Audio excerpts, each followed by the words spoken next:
કરવાનું જ છે અને ઇરેક્શન જ કરવાના છે. હા, ઇરેક્શન.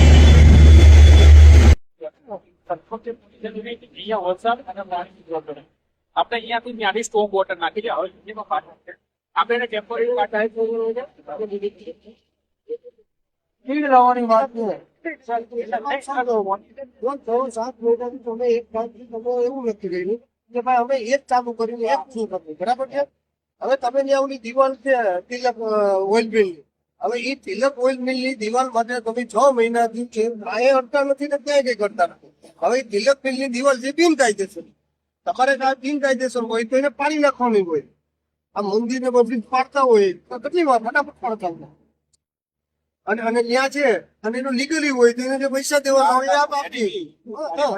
અને એ કાર્યવાહી 6 મહિના, તો 6 મહિનામાં તો આવું ઉભું થાય. ભાઈ આ તમે કેટલા મહિનામાં ઉભું કરી દેશો? એનો પેલું ચાલુ ન જાય. કેટલા મહિના લાગશે ઉભું થતા? પેલા પેલું ચાલુ થશે ને પછી કામ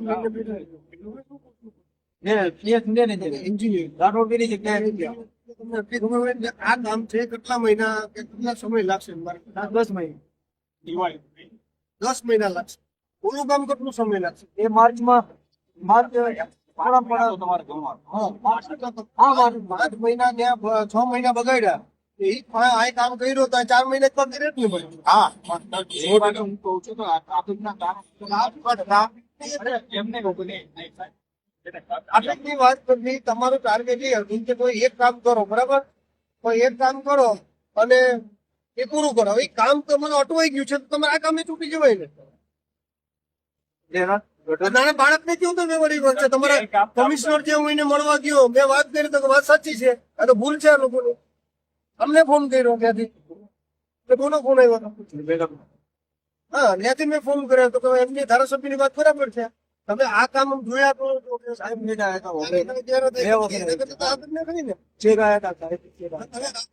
ફ્લાયઓવર માં છે આ બે જગ્યા, બરાબર? હવે આ પ્રશ્ન આ લોકો બંધ કરવું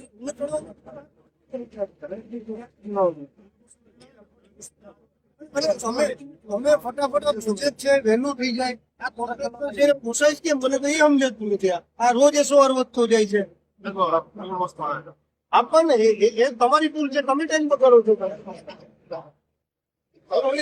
દિવાલ 6 મહિનાથી પલક દિવાલ જોઈ. તો એ દિવાલમાં તો શું કોરોના હતા કે શું હતા? હા, એ ઉગાડી દેવાની હોય. મને કીધું તો હું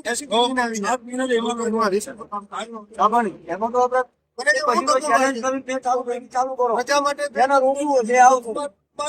આવ્યું નહીં, આપડે ખોદી કાઢ્યું હતી. એ મને કીધું કોણ કરી દેતા. પણ એના માટે કેટલા એને બે સાઈડ થયા. અને તમને આટલી ખબર છે આ રસ્તો છે એ ક્યાં જાય છે? તાલાળા ચોકડી. ઓલો રસ્તો ક્યાં નીકળે? એ તાલાળા ચોકડી. એ આખું વેરાવળ એટલા સમયથી આખું બને જામ બધા એક રસ્તો ચાલુ, બધા તો એક જ રસ્તો ચાલુ છે. એક જ રસ્તો. તમે અમારે કઈ વાંધો નહીં. તમે એક કરવું તો એક પર તૂટી પડો. તમે ફટાફટ કરો. અને જે કે તિલક વાળું તમારે હોય તો આની ઉપર છે. તમારે ગદર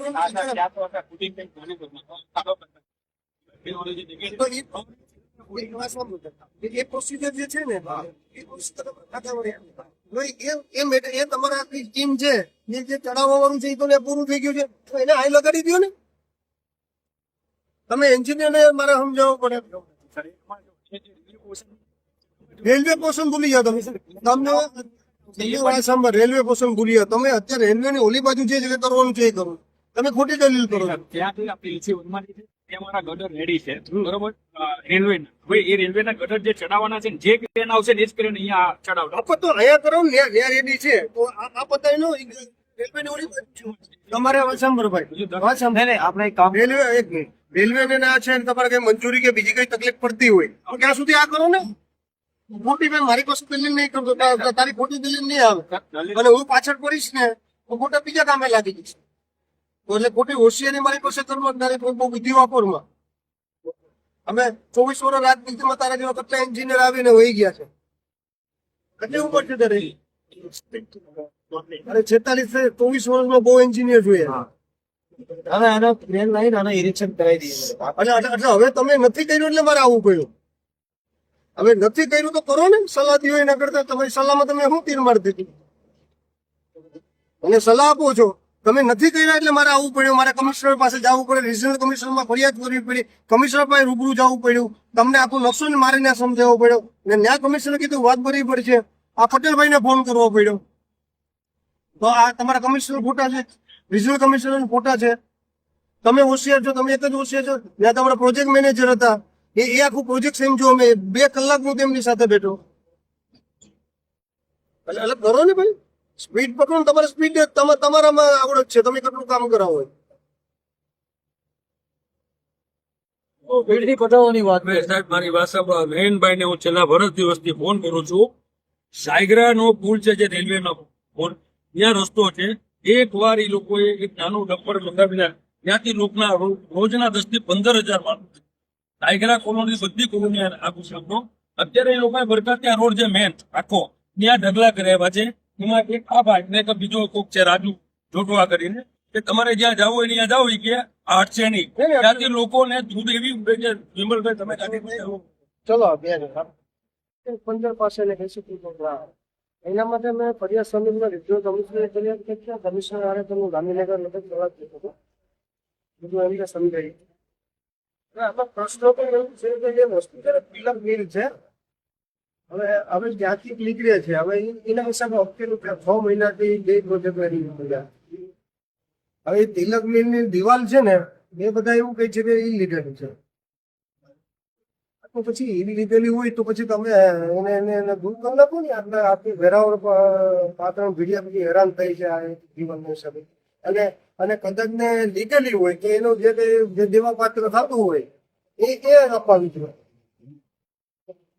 મેં તપાસ કરેલી છે ને, ત્યાં સુધીમાં તો એ લીધેલી છે મારા પ્રમાણે જાણ્યું એ પ્રમાણે છે. મારજો ને હવાર આમ બીજું બધું મારવાનું હોય તો તરત ફટાફટ ઉડાડી ગયો હતો. હવાર બાકી આપણે હું હારે આગળ હું રહું લ્યો ને એને ઉડાડતી.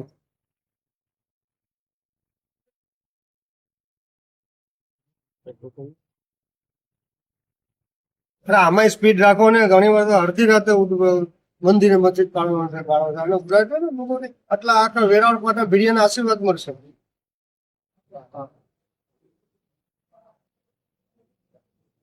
હા